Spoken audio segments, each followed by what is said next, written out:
taryba ir senatas pareiškė nuomonę, kad Lietuvos universitetas yra jau atkurtas ir atkūrimas fiksuotas 1989, atkurtas kaip Vytauto Didžiojo universitetas, todėl istoriškai tęstinumas yra garantuotas. Pasisakė už tai, kad atkurtas universitetas puoselėja savo kertinės vertybės ir gerbė atkūrėjų valią dėl artes liberales principų, dėl mokslo studijų vienovės, įvairovės. Kitaip tariant, mes norėtume ir toliau puoselėti savo atkūrėjų pristatytas ir toliau priimtas mūsų kertinės vertybės. Ir kitas momentas, mes kalbam apie bet kokią konsolidaciją Kauno universitetų, jeigu tai kalbam apie Vytauto Didžiojo universiteto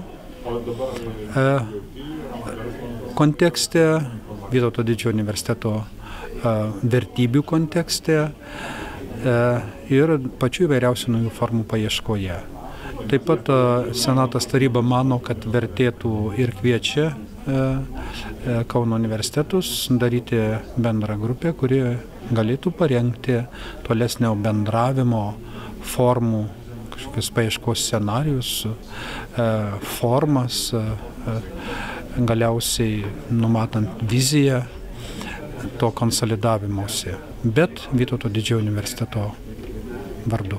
Lietuvos universiteto ta idėja, tas apjungimas, atkūrimas neturėtų gąsdinti ypač studentų, kadangi vienas universitetas, jeigu ir būtų toks Lietuvos universitetas, tai, manau, duotų didesnės galimybės studentų pasirinkimui, taip pat būtų ir laboratorijų ir visokiausių centrų apjungimas to potencialo. Svarbiausia mūsų atžvilgiu yra išlaikyti savo principinius dalykus, tai yra artes liberales studijų principą, kitaip vadinama laisvųjų menų, išlaikyti savo vardą, kadangi, kaip žinome, Lietuvos universitetas buvo 1930 metais pervadintas į Vytauto Didžiojo universitetą. Tai tiek, bet tai yra derybų klausimas toliau šnekantis, nes tas procesas bus pakankamai ilgas ir yra planuojama iki 2022 metų tai įgyvendinti, tai svarbiausia yra šnekėtis, diskutuoti ir išlaikyti savo principus, savo poziciją ir tenais ją aiškiai ir stipriai išsakyti.